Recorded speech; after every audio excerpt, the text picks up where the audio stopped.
Анда месел сапарыңызды алдыңыз Зеванталы ардактуу теле көрүүчүлөр, мынакей 2 саатыбыз алкагында өзгөчө конокторубуз келип калган кезде, мынакей кимдеп турсаңыздар, Шустрый пальчики номинациясынын ээси, өзү жалгыз келбестен дайыма жанында өзүнүн жагымдуу айымдарды ээрчитип жүргөн, деги эле кой кыргызымды мынакей эл ичинде баягы жаткан таланттарды элге алып чыгып, мынакей бүгүнкү күнү тааныштырып жүргөн кези, кимдеп турсаңыздар, аккордеондо өзгөчө жагымдуу ойногон Кубанычбек Эсаналиев агабыз жана ошондой эле жанында коштой келген Гүлшайыр Бекишева апабыз бүгүн бизде конокто. Саламатсыздарбы, кутман таңыңыздар. Саламатсыздар. Кандайсыңар? Ассаламу алейкум.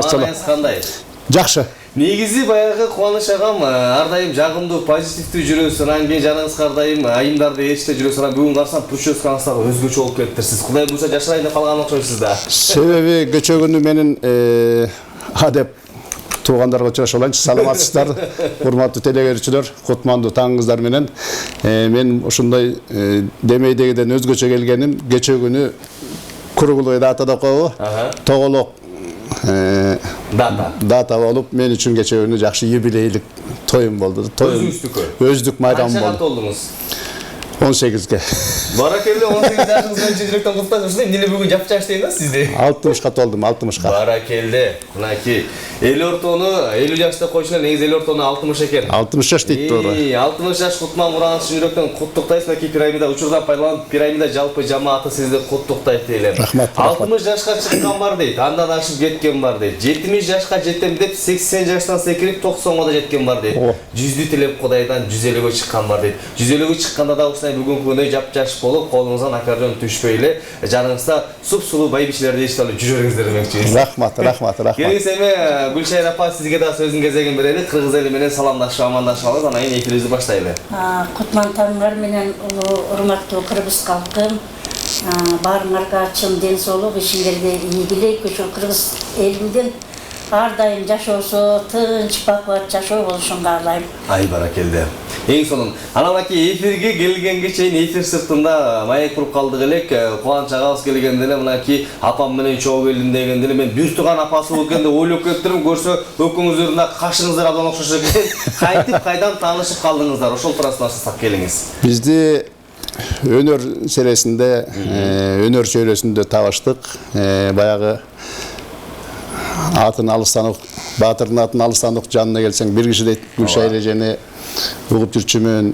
Бала кезден ушу нет баягы азастан көрүп калган убактар болгон. Кийин анан ошо эл алдында келе турдагам деген теледолбоордо ошол жерде таанышып калдык. Анан жакшырдайт. Өзү эжем 9 торонун казарманын кулуну, Акталаанын тургуну, келини. Эми азыр убактылуу Бишкекте жашап атат. Эми калганын өзү айтып берсин. Келиңиз. Сизге берели сөздүн кезегин. Ошол мен бул талант деген баягы улгайсаң дагы баягы иште Оргуштап турат. Оргуштап баягы бетиңде бир иш болсо дагы жүрөктөгү ыр мындай ырдагысы келип турат экен. Анан ошо бала кезденде ырдап жүрчү элем. Маданият жагында иштеп калдым, чет мамлекеттерге чыктык. Турмуш шартка байланыштуу ошо көп жыл сахнадан алыстап кеттим эле. Анан ошо баягы таланттар табыштырат экен, тааныштырат экен.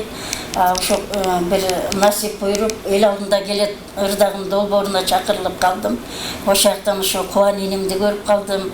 Кубандын музыкасы баягы жан дүйнөгө жагып, ошо иним менен баягы көрчү элем телелерден, ошо иним менен бир ырдап чыксам деген өзүмдүн дагы бир ойлор болду, тилек болду. Анан иним дагы эже, сиз дагы үнүңүз жакшы экен, экөөбүз ырдашсак болобу деген сөздөр болуп калды. Анан ырдашалы иним деп анан ушундай телелерде ырдап жүрөбүз. Баракелде. Эң сонун. Анан айта кетчү нерсе, мынакей негизи Кубаныч агабызга дагы ийгиликтерди кааламакчыбыз. Ар дайым негизи көп биздин көрөрмандар менен кечиресиздер. Биздин ошол таланттуу адамдарыбызды дайыма жаныңызга жандап жүрөсүздөр. Сизге чын ден соолук кааламакчыбыз эле. Рахмат. Негизи Кубаныч агабызды дагы биздин жардамчыбыз десек да болот. Негизи көбүнчө биздин суранып калышат, баягы эфирдин сыртына коюп чет бербейли. Жок, биз жаныбызда отуруп чет берсин, антпесек биздин конокторубуз сүрдөйт дейбиз дайымачы.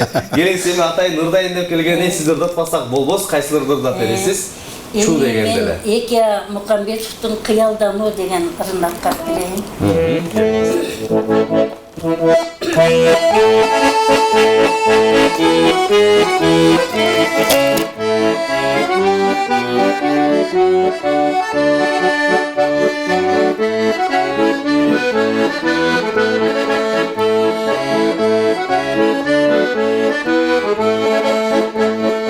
Mezgildir kılçak saçı, adamga moyunsun saçı. Otuzdan geçti ömrüm, ordumda düzdür dur saçı, ordumda düzdür dur saçı.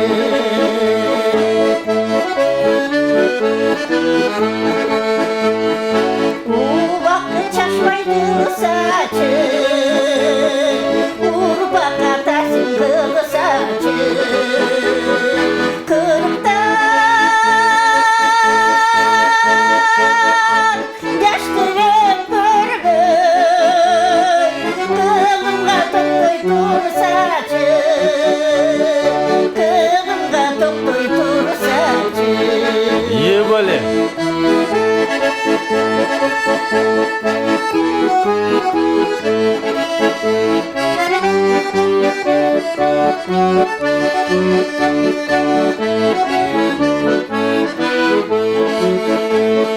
Azaylanıp ömürgü, öpünbeymettin ömürgü. Adam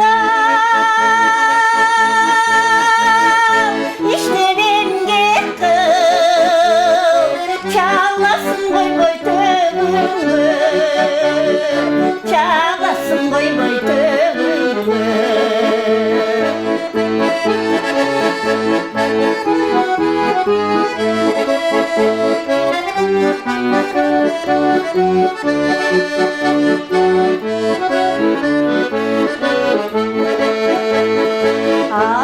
Akaranıl gaylı, azaplı jengip jırgaylı. Aşıktan dostluğun tıma, azimin şamdın ırdaylı, azimin şamdın ırdaylı, azimin şamdın ırdaylı, azimin şamdın ırdaylı. Ай баракелде, өзгөчө кол чабалары болсун. Кубаныч ага, мындай таланттуу апабызды кайдан таап алгансыз? Өзгөчө мынакей. Негизи сиз көптөгөн ушул эл ичинен чыккан таланттуу адамдар менен иштешип келесиз. Анан кийин сиздин ушул карамаңызда жүргөн айымдар абдан көп, аттарын унутуп, адашып калган учурларыңыз болобу же болбойбу? Келиңиз ошол жөнүндө туруп.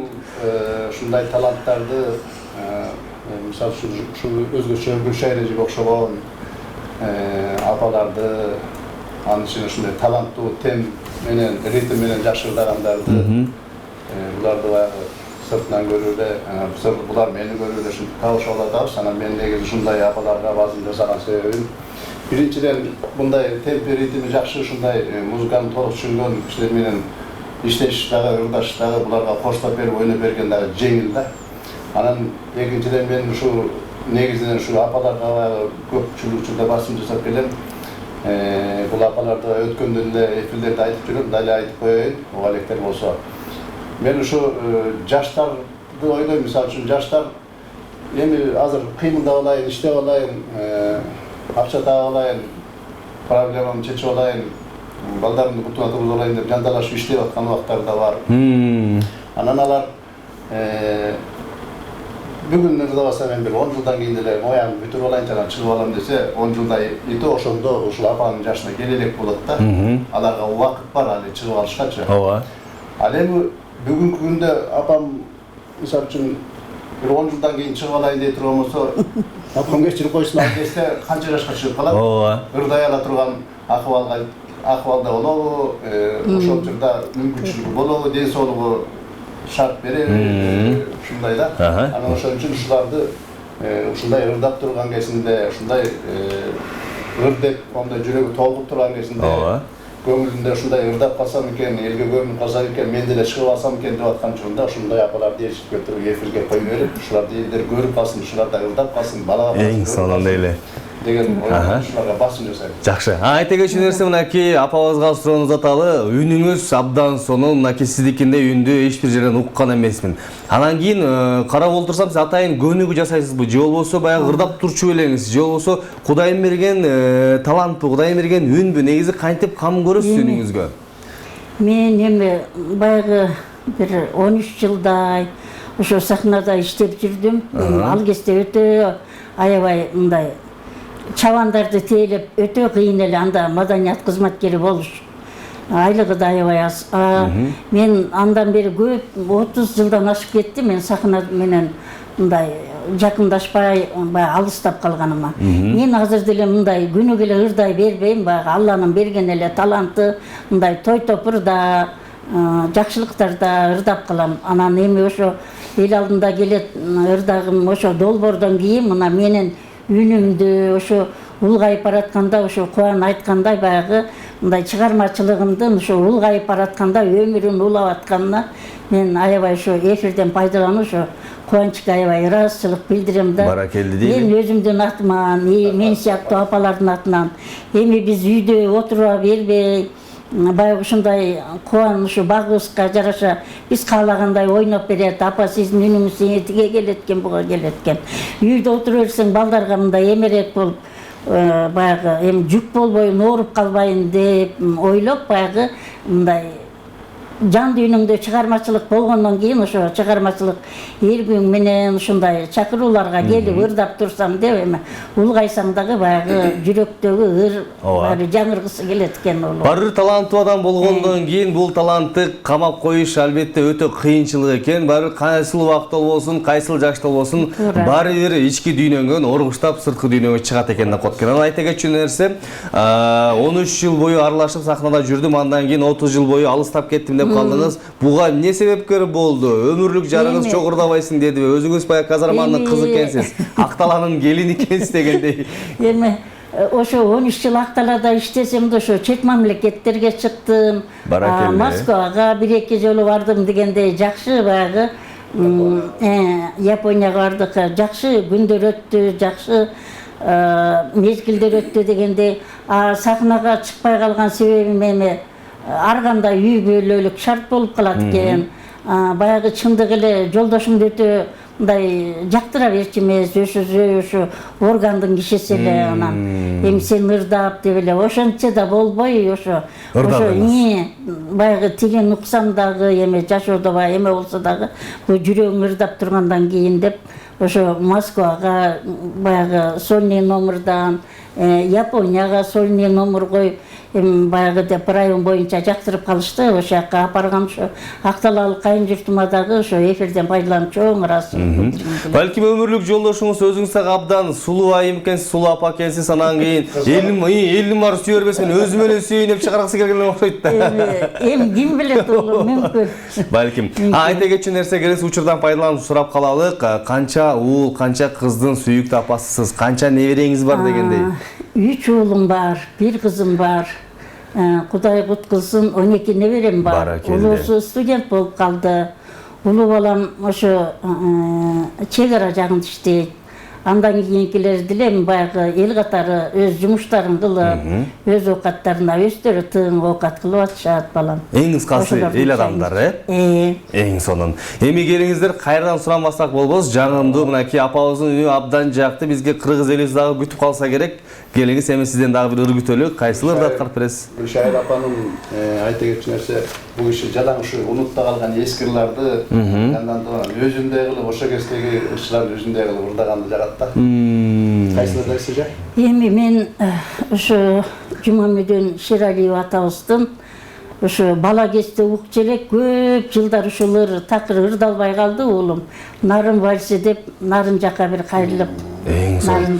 Кантсе дагы акталардын келини сиз да карагычы кыйбайт да, эли жери үчүн жагымдуу музыкалык чарама келиңиз.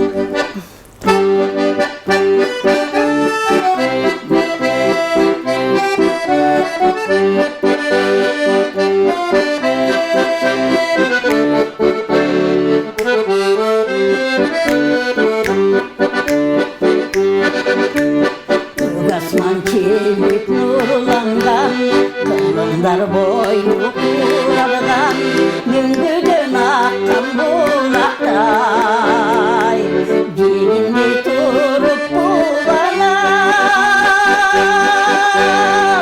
kuvanam artık kuvanam, kurdaşım mene su algam, müzgüdöy tonu gelestim, eliden yerra çuvalgam.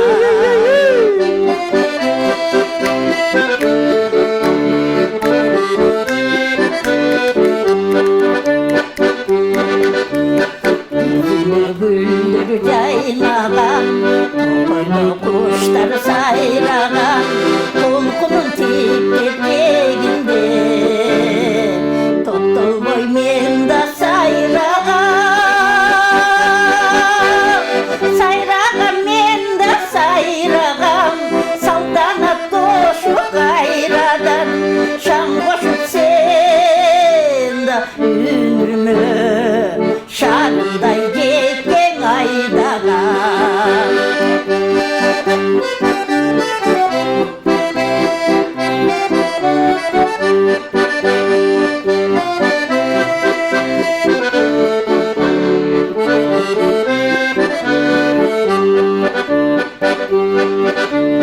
Aralap çöktün türlörün, tuttusun terik güldürdün, değilin artık verilir, bir işi değimin düğünün, ardağı değimini düğünün, ardağın narın suyunun, denedeki tamırday, taşkırday tar bir tümögü, denedeki tamırday, taşkırday tar bir tümögü. Ay баракелди, өзгөчө аткаруу. Айта кетчү нерсе мынакей көбүнчө баягы оор басырыктуу, салмактууларды ырдайт экенсиз, анан кийин баягы ырдын обонуна көп маани бересизби, же болбосо обон сөзүнө бересизби? Кандай негизи эмнеси чыгат? Көбүнчө кандай ылпырларды тандайсыз ырдарда? Эми мен баягы Же убакыт өткөн сайын ушундай ырларды ырдаш керек экен деп каласызбы дегендей? Жок оğlum, эми азыркы ырларды ырдайын десең, бизге мындай ылайык келбеген ырларда эми могу убакыт өткөн сайын өзүңүн жашыңа дагы мындай кичине ырды тандап калат экенсиң. Анан эми баягы өзүңдүн курагыңа жараша тандап алсаң, отуруп алып эле өтө баягы сүйүү деп дагы өтө эле ырдасаң, эми жалаң балдардын маңдайында отуруп, дагы өтө өзүңө мындай туура эместей сезилип калат экен да уулум.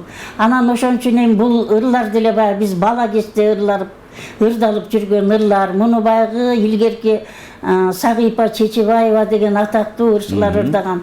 Ошолордун үндөрү биздин кулакка сиңип жаңырып калган.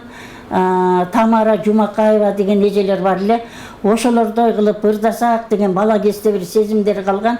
Ошо ырдалбай калган ырларды азыр жаңыртып, ошону ырдап чыксам деп кыялданып ошо эски ырларга көпчүлүккө ошолорго басым жасап кайрылам да. Айтып калдыңыз баягы неберелердин балдардын алдына отуруп сүйүү жөнүндө ырдап жатсаң бул туура эмес болуп калат го деп жана баягы айтып калат эмеспи? Жаш кездеги сүйүү башкачанан баягы жаш ортолуп калгандан кийин сүйүү башкача депчи. Балки башкача сүйүү жөнүндө ырларыңыз бар. Эми башкача сүйүү жөнүндө ырларды мындай бала жөнүндө, небере жөнүндө ырдасаң мындай жагымдуу угулат, анан же болбосо баягы жаш кезде баягы катуураак кармак болбоду сиз өмүрлүк жолдошуңуз, анан кийин чалушкаңызга да тийишип ырдап койгон учурлар болдубу? Жок. Мен башынан эле ушундай көпчүлүк эле мен ошо сахнада жүргөн кезимде деле ошо Жумамедин Шералиевдин ырларына басым жасап ошо кишинен ырдачумун. Ал кезектен баягы өтө театрдын артисттери болбогондон кийин биздин райондук деңгээлде өтө шалактап ырдаган жок болчу. Ал кезде азыркыдай эмес, элдин түшүнүгү башкача болчу. Мисалы үчүн сахнада туруп алып ырдап биякта карасам элдин баары ошо сен кайсы тарапты карасаң ошо жакты карачу. Ортону карасаң ортону караган учурлар болчу. Бул кимди карап ырдап атат деген түшүнүк болчу ал кезде. Азыркы жаштар аябай бактылуу жаштар, каалагандай ырдашат. Баары карап ырдай беришет дейлиги. Атасы азыр эми ар кимди азыр эми баягы элди өзүнө тартып ырдаш керек дейт. Ошо азыр эми өзүнө тарткан деп азыркылар каалагандай ырдашат. Өзүңүз айтып калдыңыз, бул жакта ырдасак, бул жакта ырдайт, бул жакта ырдайт. Сиз каяктан ырдашып элеңиздер ошо? Эми ал кезде биз көпчүлүгү мындай түз карап ырдар элек да, анан асты-усты азыр жана Акмөрдүн сиңдилери дегенде эжебиз жүрөт. Сонунбек Абдиева деген. Атайын бир чоң концерттерде асты-усты отуруп алар эле. Тим эле мени карап отургула, тим эле эже бүлдүрүп эметип биякта кара, алдыны кара дегенси бизге ошондой кыймыл аракетин көрсөтүп турар эле. Анан айла жок ошо эжени карачубуз. Ал кезде өтө күлүп, анан мынтип эки жакты карап басып ырдоо өтө мындай элдин түшүнүгү, элдин эмесине мындай туура келчү эмес да. Көбүнчө мынакей Кубаныч агам көптөгөн ушундай эл ичинен чыккан таланттуу адамдар менен иштешип келесиз. Анан кийин ушул таланттуу адамдардын ичинен көбүнчө ушул Гүлшайыр апабыз менен ырдап жатканда аябай рахаттансаңыз керек. Эмнеге дегенде мен азыр байкадым, үн менен аккордеондун шай келишкен дегенчи. Өзгөчө бири-бирин толуктап мынакей аккордеон катуураак чыкса, апабыз андан эшпетер катуураак чыгып, бири-бирин толуктап турган кези да. Өзгөчө. Туура айтасыз. Эми бул айтып атпайм, ушундай апалар, ырчайымдар көп. Мен бирде Гүлшайыр апаны мактабайм. Башкалар капа болуп калбасын. Баары жакшы ырдаган ырчылардан жанында, анан ошолор баягы болот кээ учурларда мактап алып келген эле ырчы эжебиз болобу, карындашыбыз болобу, апабыз болобу. Анан кадр сыртында жакшынакай эле даярданып ырдап аткан болот, анан эфирден кичине башка сүрдөшөт, анткени эми бул жерде могу микрофон чинекей микрофон көзгө көрүнбөгөн микрофон ушундай эле сөйлөп топ да. Силер билбейсиңер, анан тиги кишилерге аябай сүрдөшөт да. Могу эфирде силер эмен ичи дагы башка эфирдин сүрү бөлөк болот. Могу жерде жаржылдап келип канча камера карап турат. Анын сөзүн жоготуп анан ушул жерге келген жоготуп коюлар болот. Ата жакшы ырчылар булар менен иштеш жакшы, аябай жакшы. Мен ошо именно ошо жакшы ырдаган ырчылар менен анан ырдарды ырдап атканда анда бузбай ырдаса, темпин бузбаганы бир бөлөк. Анан ырдын өзүнүн турушун бузбай ырдагандарды мен ошондой жеткирип туруп ырдаткым келет да. Анан эми ушурда пайдаланып айтып коеюн, оркундай жанагы азыркы жана жаштар өткөндө да кайсы бир эфирде айткам эле, дагы айтып коеюн уга электер болсо жаштарга. Мен могу жаштарга кайрылат элем. Могу жанрларды ушундай жандандырып кой, жанрды эски ырларды жандандырып ырдайбыз деп аракет кылып атышат. Ошо эски ырларды ырдардын астында эми мактанбайын, мисалы үчүн мага окшогон, жоксо Гүлшайыр апага окшогон ушундай эски ырлардын убагында, ошол замандагы жашаган кишилерден кичине мындай ушуну ырдап атам туурабы деп мындай текшертип алып тургандан кийин ырдаса жакшы болмок да. Мындай досконально мындай орусча айтканда шуңкуруна чейин же болсо чокусуна чейин жетпестен ошондон мындай кайрылып эле чолок-молок эле кайрылып кетип анан кийин ырдын маңызын, маанисин ар бир нота үчүн, ар бир ушу кайрык үчүн ошо обончу композитор болобу, башын оорутуп, ар бир нотасын терип жазып чыгып ошон үчүн иштеген да, ар бир нотасы үчүн иштеген да. Анан аны эмне тиги алалап эле ошонун эмгегин жебеле бузуп коюп коюш керек. Ал бузсун, андан кийинки муундагылар дагы бузсун, андан кийинки муундагылар. Ошондор жоолуп кетет, Ошон менен обон тетиги Европанын калабы же башка жакка окшоп калабы, обондун маңызы жок болуп калат. Ошон үчүн обонду мындай толук кандуу билип алып туруп, созулушун, кайрылышын, ырдалуу темпин, ритмин билип алып турган ошо боюнча ырдасам, ал жаштар жакшы болот эле. Айрым жаштар бар, жакшы ырдап атышат. Көпчүлүк жаштар бузу ырдашат. Ошол эле учурда айтып коеюн, могул азыркы жылдыз болуп жүргөн ырчылар аттарын атабай эле коеюн, мага келип атайын сурап, ошол эле азыр жылдыз болуп жүргөн ырчылар, кыздар, жигиттер менден келип сурашкан убактары болгон. Могулорум туурабы деп оңдоп бергем, түндө отуруп оңдоп бергем, саат 3-кө чейинби. Анан ошондон келип турган чыгарышкан, жакшылап ырдашкан, бузбай. А мен алардын ырдап атканын көргөндө алар бузуп ырдап атышкан дейт. Анан кийин ошолорду оңдоп берип, момундай кыл деп, ойноп берип, үйдөн келип, үйүнө барып ойноп берип, жолугушуп, момундай кылып туруп, кийин ошолорду бышырып алып туруп, кийин чыгышкан, жакшылап ырдашат. Аттарын атабай эле коеюн, дагы ошол эле жылдыздар бузуп ырдап аткандар көп. Көп азыркы учурда. Баракелде. Аны тарыктуу теле көрүүчүлөр, келиңиздер, бүгүн бизде кадрлуу конокторубуз бар. Мынакей 0552 45 46 83 сандарын терип, суроолоруңузду узатсаңыздар болот дейли. Мынакей бактылуу, сүйүктүү жар, 3 уул, 1 кыздын жана ошол эле 12 неберенин чоң апасы бизде бүгүн конокто Гүлшайыр Бекишева апабыз. Анан кийин аны коштоп келген биздин дагы «Шустрый пальчики» номинациясынын ээси Кубанычбек Эсеналиев атына заты жарашкан кубанып жүрөт дейли. Бизде бүгүн конокто СМС билдирип узатсаңыздар болот дейли. 3-саатыбыздын алкагында да Кубанычбек мырза өзү болмокчу демекчибиз. Бүгүн бизде бүгүн кененирээк олтурат дейли. Анан көчөгүнө туулган күнүм болбоду. О, эркелейм деңиз. Эркелеп алайын. Баракелде, анан айта кетчү нерсе, келиңиз эми дагы бир жолу ырдатпасак болбос. Сизди атайын ырдайын деп келгенин ырдап бериңиз дейлик, сиз өзүңүз ырдап бересиз, келиңиз, сизден суран алганда эмесе, өзүңүздү куттуктап туруп, өзүңүзгө бир ошо эфирден байланып кайсыларды күтөбүз? Мен деле ошо апандарына шайкеш кылып эски унутта калган ырлар, эски биздин муундагы чыккан ырлар, Таң сырым деген Сардарбек Жумалиевдин Таң сырын ырдап коеюн.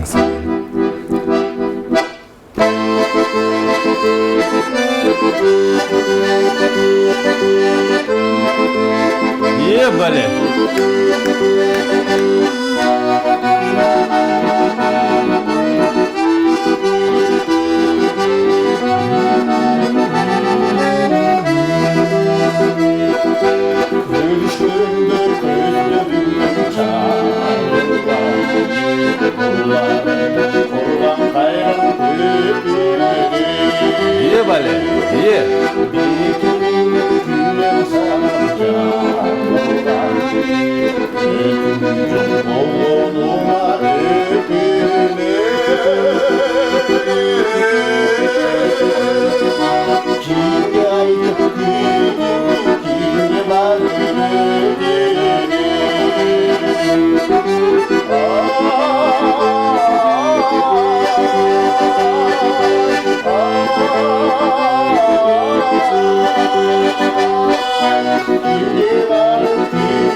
Ебали!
Hadi.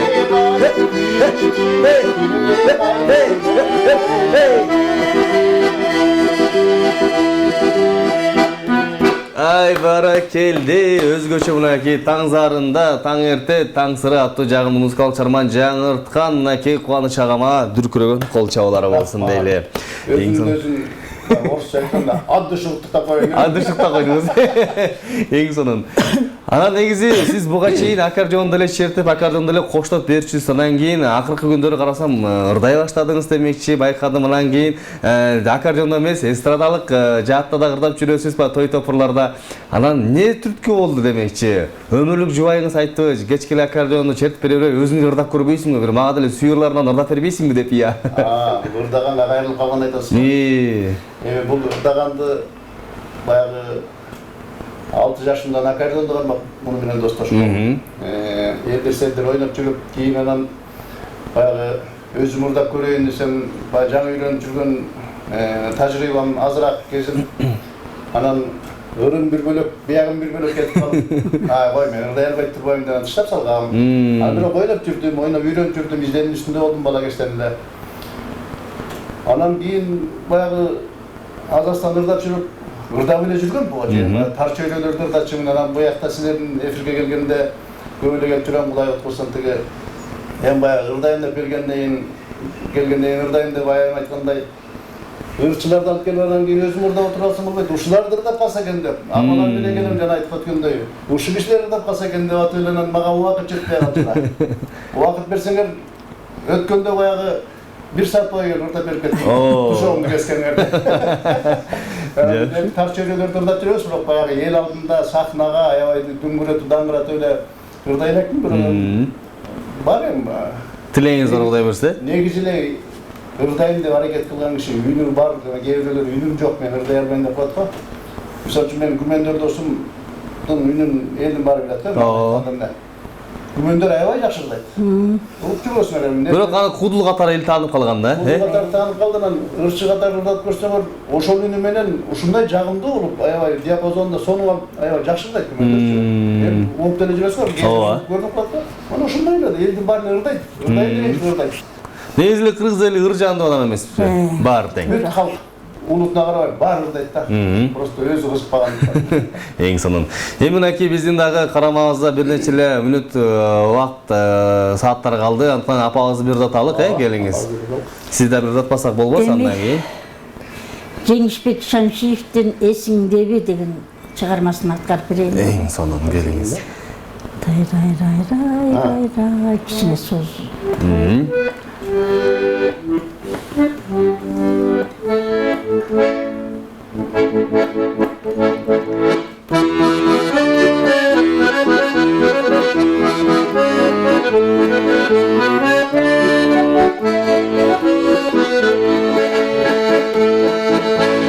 İstesem senden bölünböy,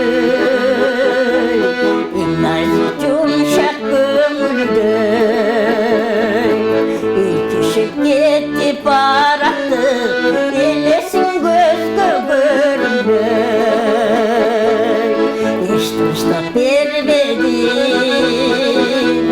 toğunga termedim. Belgisiz gözgö görünböy.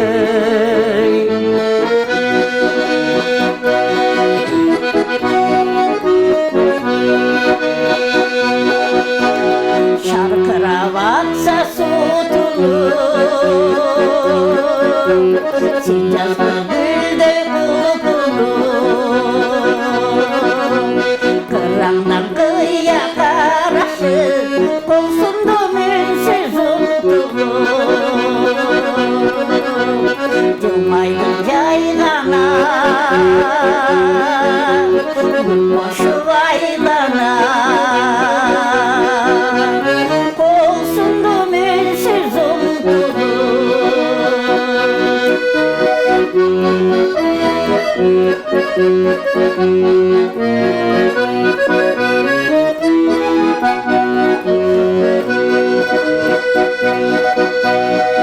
İstek yattır öpündü, eğilip yürü örtündü.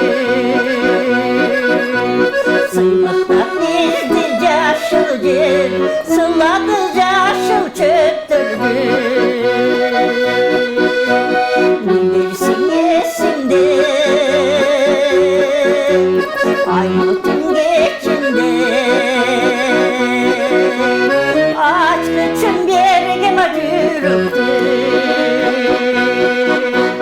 Bilirsin esinde Ayrıldım geçimde Aşk üçün bergem ajürüptü Aşk üçün bergem ajürüptü Ай баракелде, кол чабалары болсун, азамат эле. Анан аки бүгүнкү күндө үнүңүз өзгөчө, жагымдуу чармачылык чөйрөдө дагы жүргөн кезиңиз. Анан сиздин жолуңузду жолдоп жүргөн кызыңызчы, уулуңуз, жолсу неберелерден барбы? Атайын ырдап калган. Эми алар баягы мындай үйдө ырдашат, анан мындай менин жолумду жолдоп чыккандар болгон жок болом. Атай сизди туурап, Мен туурап. А неберелерден жокпу, неберелерден дагы? Бешиктеги баланын бек болорун ким билет, эми алар баягы кичирээк эми баягы үйдө ырдашат, бийлешет дегендей баягы мүмкүн келечекте чыгышар. Негизи ана менен карап отурсам бүгүнкү күндө өзгөчө абдан супсуу болуп келген кезиңиз. Мынакей кээ бир апалардан айрылып, мынакей элечек, кыргызымдын колориттерди коштогон мынакей өзгөчө кыргызымдын улуттук кийимин кийип келген кезиңиз. Негизи эле ушул кийимди эл алдына чыкканда эле кийесизби, же болбосо үйдө жүргөндө да кийесизби? Эми мен үйдө деле мындай ошо кыргыз кийимге анан узун кийгенге басым жасайм да, улум дайыма жоолук салынганга ошого басым жасайм. Негизи ушул элечекти кийип көчөдө басканга кандай карайсыз сиз? Туура элеби же болбосо баягы көп эл уялат дегендей? Басканга туура эле карайм улум. Туура эле эми биз баягы Кыргыздын салт санаасын эми бизден кийинки жаштар ким билет, эми азыр заман башкача болуп баратат. Анан эми мен деле ойлойм ушу биз ушундай бир кийинки келечектерге бир жакшы тарбия калтырсак, кийсек көчөдө деле деп. Анан баягы эмеде тар чөйрөдө бизге окшогон апалар эми азыр сыйлагандар да азыраак болот. Маршруткага келсең бир туура эмес балдар эмеңди түртүп кетип жылан баш калгандагы коркунучтар болобу деп, ошондойго дуушар боломбу деп да ойлоп каласың балам. Жаштар бир чанда балам, сыйлаган жаштар кой апалар өтсүн деген. Кээ бирлер карап туруп эле жөйлөп кетет түртүп коюп эле өстөр астыга өтүп кетет. Андай болбосо кийип жүргөнгө эле ар дайым даярсыз элеги. Эң сонунан айта кетчү нерсе баягы кыргызымда дагы устат шакирт абдан жакшы кездешет. Анан Кубаныч ага берейин деп турган кезим сизге сиздин да шакирттериңиз барбы? Атай мынакей сизге келип ага бир аккордеон үйрөтсөңүз жакшы болот эле, сиздин черткериңиз бизге абдан жагат деп. Мен туура бар, үйрөнүп атышат, айрымдары келишет, кээ бирөөлөр өздөрү эле жакшы ойногондор болот, анан жакшы ойноп атып анан баягы мендеги анча-мынча жагандай мындайынан жалпак тил менен айтканда туз калемпир сээп кеткен учурлар болот. Супсак кылбай мындай мына чыгарып ойногум келет. Анан ошондой моменттерди аларда жок болот да, могу жаштарда болсо ойноп жүргөндөр да. Анан ошолор үйрөнүшөт, кээ бирөөлөр келип үйрөнөт, баары үйрөтөм, чакырышып калышат, сүйлөшүп калабыз. Мен балама үйрөтүп кой, мен нениме үйрөтүп кой дегендер бар. Анан айрымдар азыр заман жакшы болуп калды. Ооба. Сотка деген киши аябай жакшы киши экен. Анан ушул эмесинде баягы жерде ойноп атканда, байке, кайра ойноңузчу ушул жерде диктор жаздырып алышат. Жазып алат да анан эми дайыр ойноңузчу, ушуну мен тартып алайын деп туруп, биягын өзүнчө жагып, анан көпчүлүк ушул мояк жагын ушул жерде ойносоңуз, могу жерин кантип алып кетесиз дейт. Анан бирок ойноп турсаң, жок мен тартып алайынчы дейт, анан көрүп турам. Ошондон мындай тартып кайталап болсо үйрөнөт, ошондой болот. Эми шакирттерим бар. Жакшы. Буюрса мен дагы өзүм сизге барып окшойм, сиз шакирт болуп, мен дагы абдан сиздин ойнооңуз өзгөчө жагат дейли. Ушундай баягы өзүңүз айткандай калемпир туздарды кошуп кетесиз ортосунда. Эң сонун. Анакей көздү ачып жумганча убакыт саатыбыз дагы соңуна келип калган экен. 1 сааттык убактыбыз 1 минутта эле абдан сонун кызыктуу өттү. Өзгөчө Гүлшайыр апабызга сизге терең ыраазычылык билдирмекчибиз. Мынакей алтындай болгон убактыңызды бөлүп, таң эрте бизге жакшынакай маанай куруп бердиңиз дейли. Эми келиңиз, сизге эркин микрофон берелик. Жалпы кыргыз элине болгон жагымдуу каалоо тилегиңизди айтып өтүңүз. Улуу урматтуу ушу кыргыз элиме тынччылык каалайм балам. Эл журтубуз тынч болсун. Ушу эми баягы ар кандай эмелерден могу эл арасында Кыргызстаныбызда деле мындай тынч болбой эле ар кандай болуп атат. Ушу элдин баары туура түшүнүү менен кабыл алып барыбызбы, тынчтык жолу менен жакшынакай кыргыз элибиз тынчтыкта жашайлы. Ошо силерге окшогон жаштар өнүп өссүн. Бизге окшогон апалар ошо мен Кубанычка дагы бир ирет рахмат айткым келет, эфирден пайдаланып. Рахмат Кубаныч. Ар дайым ошо апалардын үнүн унутта калган ырларын чыгарып, апаларыңдын ушу үйдө жолугузду оң тетири салынып отурган апаларды ушинтип койкойтуп апарып эфирлерде түптүс татынакай апалар кылып көрсөтүп атасың.